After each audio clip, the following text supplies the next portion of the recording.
Have you ever wondered how the greatest epic in the world, the Mahabharata, was originally written? An epic that changed the very course of history. So come with me, let's listen to the miraculous tales of Mahabharata. The sun was setting, painting the sky in golden and crimson hues.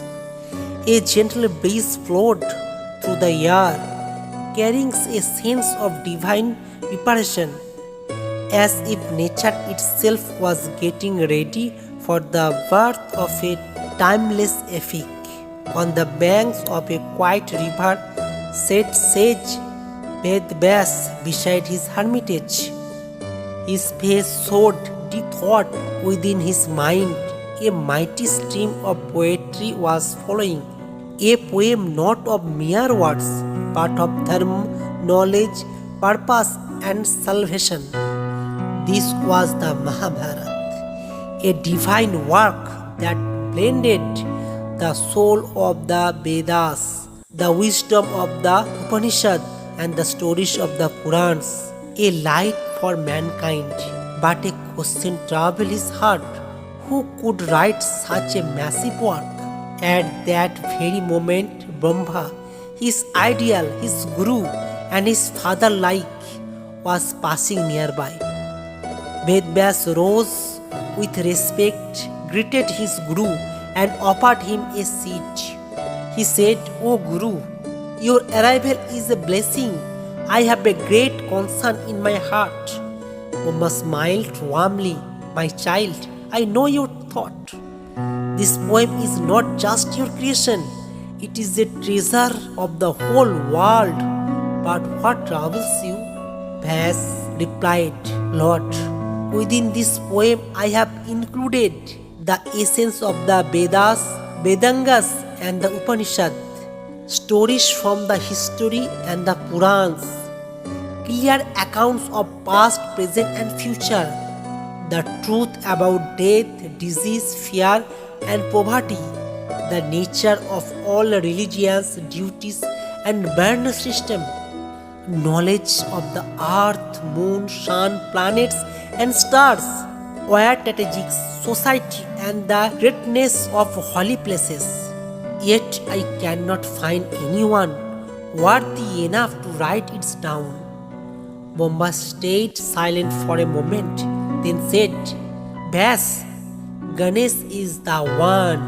He is wise, patient, and devoted. He writes fast and understands deeply. No one else is more suitable than him." Vyas felt a new light of hope. The next morning, he went to meet Ganesh. Ganesh welcomed him with great joy. "O sage, your visit brings me great happiness. How can I serve you?" Vyas respectfully said, "Son, I have composed a great epic, but if I write it myself, my flow of thought will break. I need someone who focused and intelligent to write it down. You are now for your wisdom and calmness. Will you help me?" Ganesh thought for a while and then said, "I agree, but I have one condition.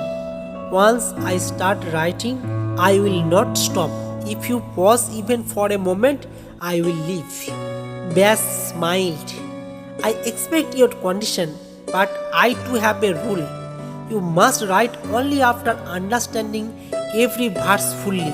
Thus began the divine journey of writing the Mahabharata.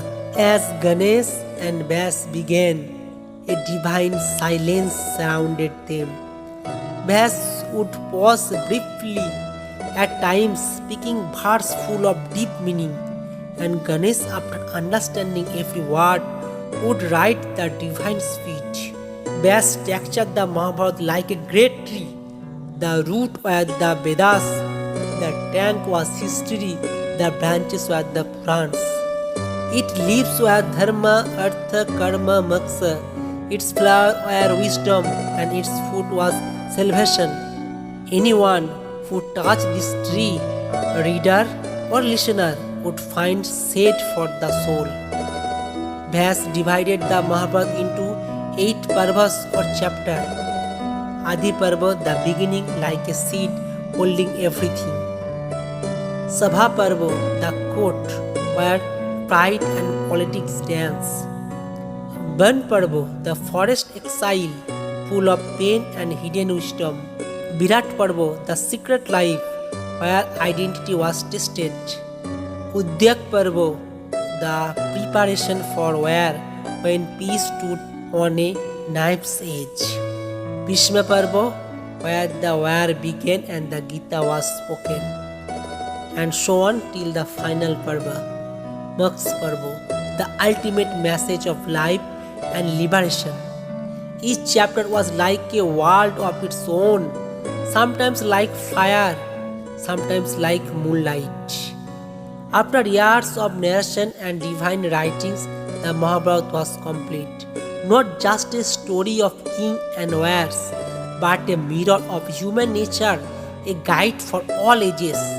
In just one line, Vyas declared its power. What is found here may be found anywhere, but what is not found here is found nowhere. That's all for today. We'll meet again in the next episode. If you like this video and found it informative, do not forget to like, share and subscribe. Thank you.